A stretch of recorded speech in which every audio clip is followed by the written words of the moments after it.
Hi, my name is Ali Afshari. I'm the author of a new book on Leica. It's called Leica Design 101. And I want to tell you why I wrote this book. Every drawing in this book is hand drawn with ink on mylar. And I think I did that because it has emotion in it. It's not a drawing with AutoCAD or SolidWorks. It has no life. And the product I'm discussing here was worth it to pay such detailed attention to. And I'm going to explain to you, go over each product I have discussed. It's about the optomechanical history of Leica. And it started with Barnack designing and building by hand his first prototype. It's called Your Leica. And there's only one of these cameras held carefully in Wetzlar. And this is a replica that Leica produced. The sound of the camera is not the same because this is not a handmade camera, it's a mass-produced camera. In any case, this started with that famous story of Ernest Leitz saying, yes, let's build the camera. Barnack was given the assignment to design and build a prototype so it could be mass produced. This is one of the prototypes that Barnack worked on. This is again a replica. It's called the Nalsari Leica Zero. And only few of these are available today. And I worked on the original Nalsari number 122 at Museum of Photography in California, Riverside. The curator of the museum at that time was Dan Meanwild, and they allowed me to work on the $2 million camera because they saw how careful I was and my experience and my passion about optomechanics. And they let me open this camera completely and do the drawings for the book. I remember when Dan came to entered the room after half an hour, he saw this camera completely apart on the table, and I remember he did this. He said, Ali, I hope by the time I'm back, this is going to be back together.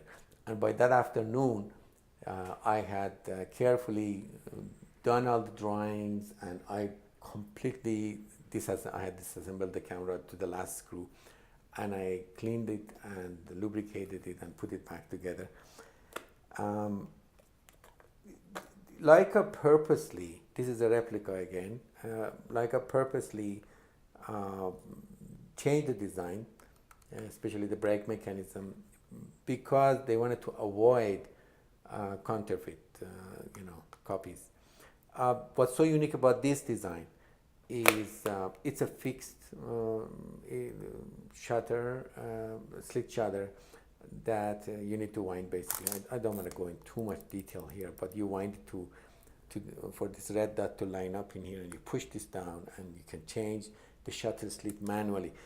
And it rotates 2 turns to make the exposure, and that's what's unique about it. And then you can complete it and press the shutter.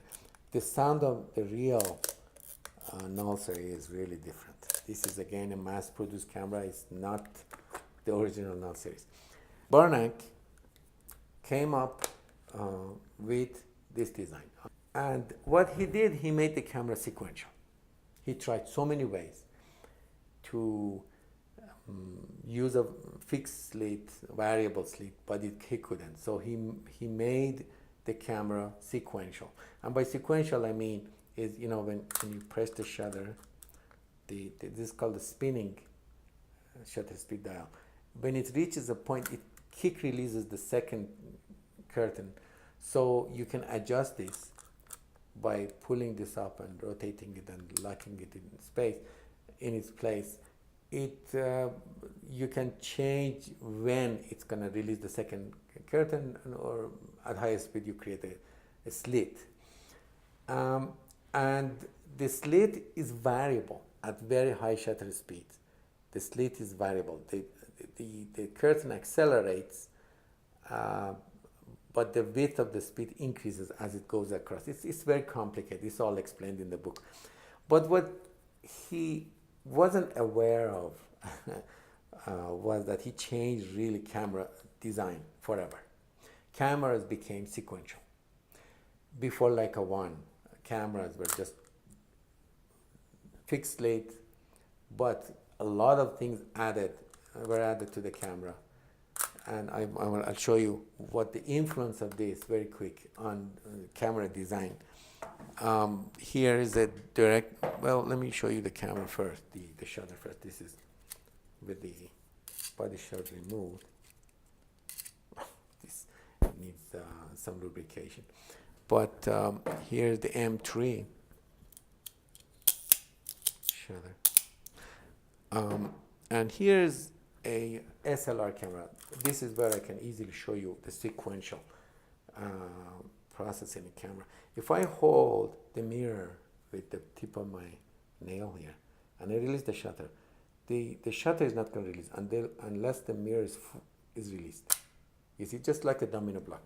And if I hold the second curtain, you see, the mirror is not going to release. And it's all like domino blocks. And this is the influence of Leica 1. Here's a Hasselblad.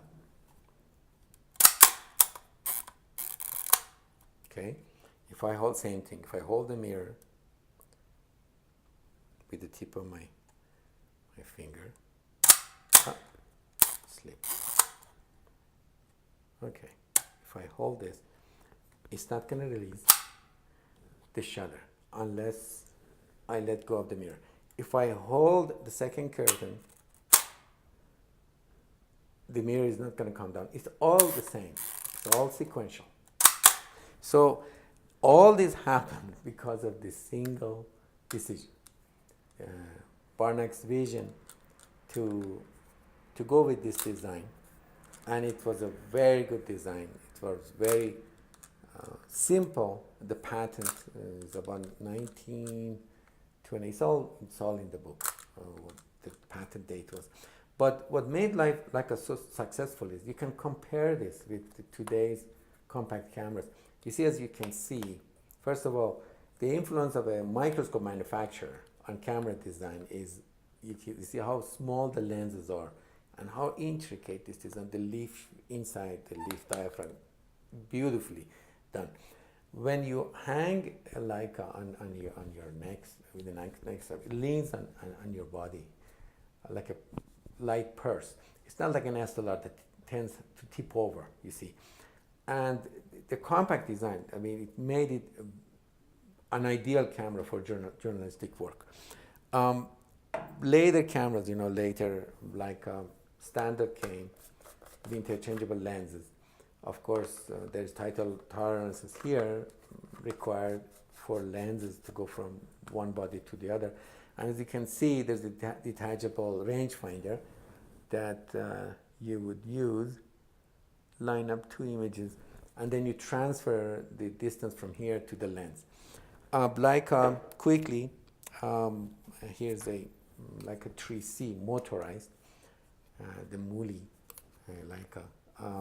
You wind basically down here, but basically you can see they made the rangefinder part of the camera with a roller